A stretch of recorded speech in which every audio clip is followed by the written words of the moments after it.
Bonjour à toutes, bonjour à tous. Savez-vous ce que sont l'anima et l'animus?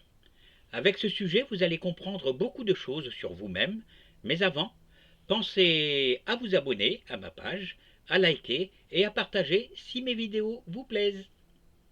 Aujourd'hui, je vous propose donc un voyage intérieur, une rencontre entre deux forces complémentaires qui nous habitent tous, quel que soit notre genre ou notre parcours de vie, l'anima et l'animus.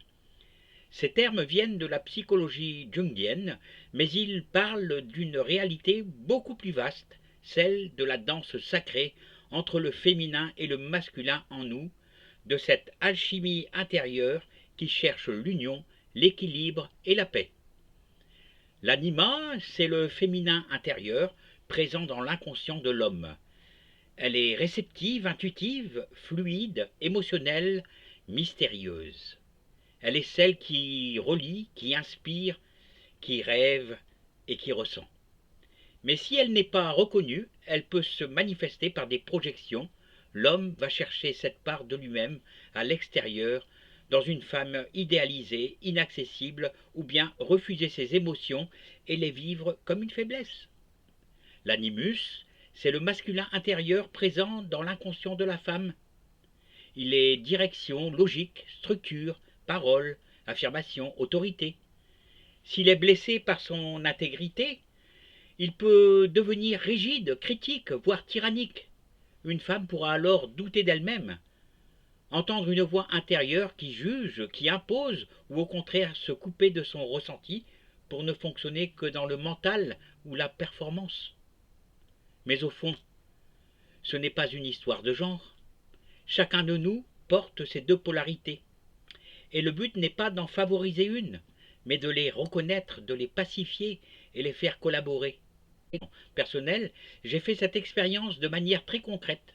En tant qu'être sensible connecté, intuitif et aussi médium, j'ai toujours ressenti que mon anima, mon féminin intérieur, était particulièrement développé. Ne parle-t-on pas d'intuition féminine? Cela m'a permis d'écouter finement mon intuition, de capter au-delà des mots, de ressentir des présences, des signes, de naviguer dans l'invisible avec confiance et surtout être capable d'empathie profonde. Mais cela m'a aussi confronté à des déséquilibres, hypersensibilité, difficulté de poser des limites ou de canaliser ce que je recevais. Chez beaucoup de personnes médiumniques ou spirituelles, cette dominance du pôle féminin, anima, est marquée. Cela influence aussi parfois la relation à la sexualité, au corps, au rôle traditionnel. On peut se sentir à part, si vraiment pas vraiment dans le yin ni dans le yang, en quête d'un équilibre plus profond que les catégories humaines. Et c'est là que l'animus entre en scène, pas pour dominer, mais pour structurer, contenir, poser une direction. J'ai dû moi aussi faire ce chemin, réconcilier mon féminin inspiré et inspirant avec un masculin apaisé, capable d'ancrer, d'agir et de choisir. C'est ce que Jung appelait le processus d'individuation, devenir un être entier, libre, centré, réconcilié avec ses deux pôles. Quand l'anima est intégré, l'homme devient sensible, ouvert, créatif. Quand l'animus est pacifié, la femme affirme sa vision, sa parole, sa force. Et quand les deux dansent ensemble, naît un être aligné, capable de vivre en pleine conscience. Ce travail n'est pas théorique, il est intime, concret et vécu. Il passe par le rêve, la création, les révélations, les blocages que l'on traverse. Il passe par l'accueil de nos parts blessées, qu'elles soient féminines ou masculines, et par une lente réconciliation intérieure.